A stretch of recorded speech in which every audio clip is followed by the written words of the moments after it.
किन किन चीजों के लिए आपको मैं मतलब थोड़ा सा वो कर दूं, कॉन्शियस कर दूं कि यार ये चीज नहीं होनी चाहिए। क्या आप लोगों ने ईमानदारी से बताइए, फिजिक्स तो गई साइड में, मैथ्स गई साइड में, आप लोगों ने अपनी केमिस्ट्री पर होल्ड बना लिया है? क्योंकि मैं आज आ रहा था तो मैंने सोचा था कि यार कि अब एग्जाम से ना बहुत पास है और यहां पर सबसे ज्यादा जो मार्क्स बच्चे को दिलाएगा दैट इज ओनली केमिस्ट्री। ठीक है।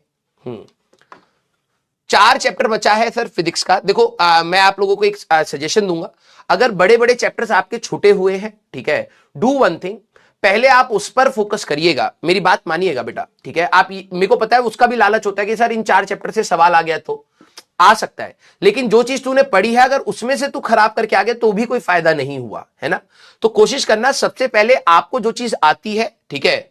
हाँ, केमिस्ट्री का बताइए जरा एक बार। अरे बाप रे बाप, 50-60% केमिस्ट्री। बेटा आज 8 तारीख है ना, आप ये मानिए 15 तारीख तक आप सभी लोग अपना टारगेट ले लीजिए कि भाई केमिस्ट्री पूरी रिवाइज मारनी है। मान लीजिएगा, आप सीरियसली बता रहा हूं, आप लोग थैंक यू बोलेंगे। ठीक है, पहला कदम आपका सीधे केमिस्ट्री पर होना चाहिए। ठीक है, रिवीजन के टाइम पर इतनी भयंकर अच्छी तरीके से 15 तारीख का आप लोग टारगेट मान लो कि भाई 6-7 दिन है मेरे पास, इसमें पूरी केमिस्ट्री मेरे को रिवाइज कर लेनी है। ठीक है, और अगले जो आपके 5 दिन बचेंगे उसमें आप फिजिक्स एंड मैथ्स को डिवाइड करिए। ठीक है, बिलीव मी, 90 जिनका हो गया है तो और भी अच्छी बात है, आप केमिस्ट्री पूरी अच्छे से रिवाइज करके खत्म करिए। आप लिस्ट बनाइए। ठीक है, आप यहां पर एक लिस्ट बना लीजिए केमिस्ट्री में। ठीक है, केमिस्ट्री के वो टॉपिक्स, भले वो फिजिकल के हो, इनऑर्गेनिक के हो, ऑर्गेनिक के हो, केमिस्ट्री के वो टॉपिक्स जो आपको सेकेंड टाइम रिवाइज करने। ठीक है, और भाई ऑर्गेनिक और इनऑर्गेनिक मेरे को पता है आपको बहुत शानदार तरीके से पढ़ाई है दोनों मास्टरों ने। ठीक है, ऑर्गेनिक और इनऑर्गेनिक, ये अगर आपने पकड़ लिया, ये 15 तारीख तक अगर आपने पकड़ लिया, बिलीव मी, जब आप एग्जाम में बैठेंगे मैक्स टू मैक्स 15 मिनट्स के अंदर, मैक्स टू मैक्स मैं कह रहा हूं, अगर आपने पकड़ लिया 15 मिनट के अंदर आप इसके सारे सवालों को निपटा देंगे। ठीक है, फिजिक्स में आपको मैं लिख के दे सकता हूं कि आपको 10 क्वेश्चंस तो कम से कम ऐसे मिलेंगे, 10 क्वेश्चन ऐसे मिलेंगे जो आप कुछ नहीं तो 15 मिनट में निपटा सकते हैं। 15 मिनट्स मैक्स टू मैक्स।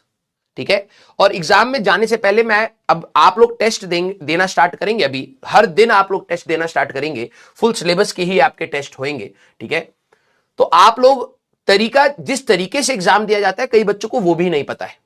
ठीक है, हाँ, जिन बच्चों, बेटा आप लोग अपनी रिवीजन को उठाइए और केमिस्ट्री को पकड़ लीजिए। 15 तारीख तक पूरी केमिस्ट्री धुआंधार रटी होनी चाहिए, रटी होनी चाहिए।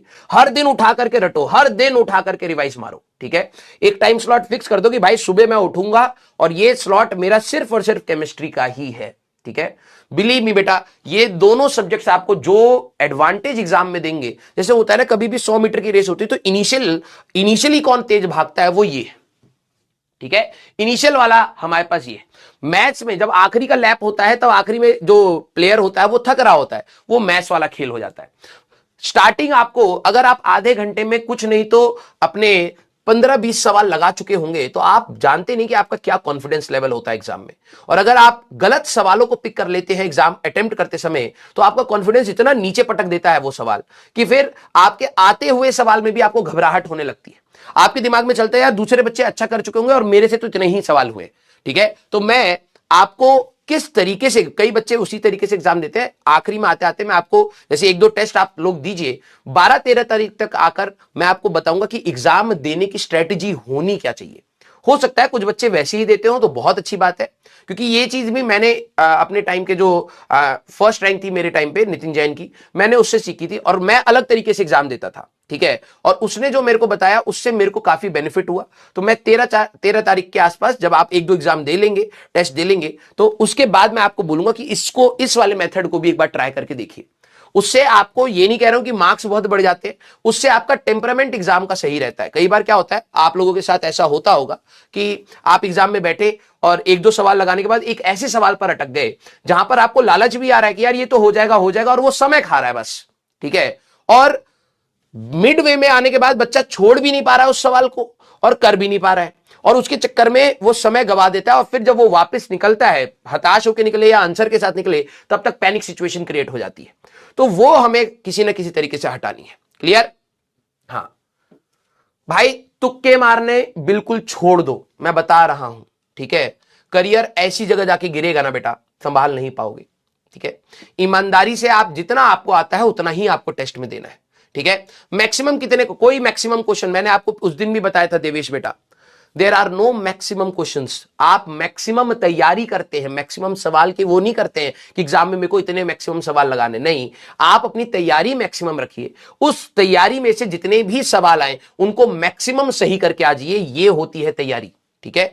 आप लोगों को गलत तरीका सिखा दिया कि भाई इतने मार्क्स चाहिए तो इतने क्वेश्चन तुम्हें फिजिक्स में करने पड़ेंगे, इतने केमिस्ट्री में, ये सब नहीं होती है। आप अपनी तैयारी मैक्सिमम करिए, मैक्सिमम टॉपिक्स जानते हैं तो मैक्सिमम क्वेश्चंस अटेम्प्ट कर पाएंगे, और मैक्सिमम क्वेश्चन जो आप अटेम्प्ट कर रहे हैं उसमें गलती मत करिए, आपका सिलेक्शन हो जाएगा। ये होता है। क्लियर? यस? हाँ। तो बेटा ये कौन है? विशाल कुमार। सर रिवीजन हो चुका है बट कॉन्फिडेंस आएगा। मैं बता रहा हूं, आपकी सिचुएशन तक भी लाखों बच्चे होंगे जो आपके सिचुएशन तक नहीं पहुंचे, उनका कॉन्फिडेंस और डाउन होगा।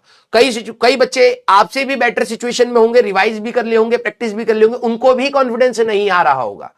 कॉन्फिडेंस नहीं आना इज वेरी कॉमन। मेरे ख्याल जेई के एग्जाम में 100, 150, 200 बच्चे ऐसे होंगे जो शायद कॉन्फिडेंट होंगे, भाई मेरी तैयारी मस्त है, मैंने सारी चीजें कर ली हैं। 200 या 500 बच्चे होंगे, बाकी सारे बच्चे कहीं ना कहीं डाउट में होते हैं। वो एग्जाम में अपना टेम्परामेंट सुधार करके एग्जाम को फोड़ देते हैं और फिर जाके सिलेक्शन आता है, ठीक है। तो आपका जितना भी तैयारी है उसको अप्रिशिएट करिए और इसी चीज को आगे कंटिन्यू करिए। एग्जाम में सारी चीजें रिकॉल होंगी, बिलीव मी, ठीक है। यस। केमिस्ट्री 15 तारीख तक का टारगेट रखिए कि भाई कंप्लीट केमिस्ट्री रिवाइज मारेंगे।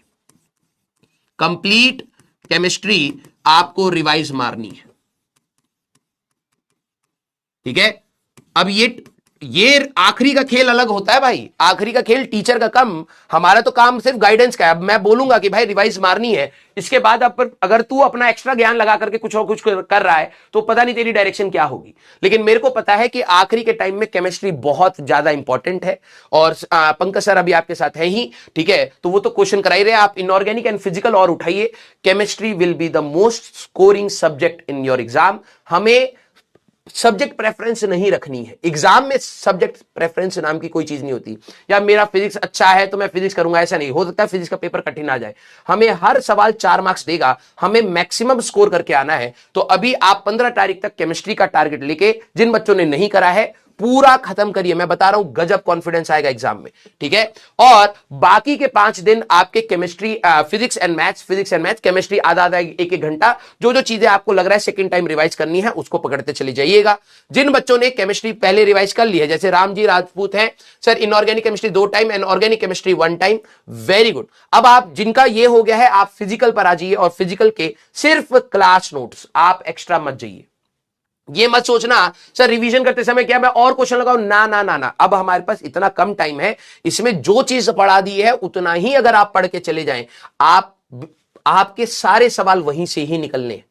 हर टीचर कोशिश करता है जितने भी सवाल आएंगे मेरे कंसेप्ट्स और मेरे क्वेश्चंस के सिलेक्शन से ही आएंगे, तो आपको मेजॉरिटी वहीं से मिलेगा। आपके सिर्फ और सिर्फ नोट्स का ही रिवीजन आपका मल्टीपल टाइम्स हो जाना चाहिए, ठीक है। क्लियर है क्या? यस और नो?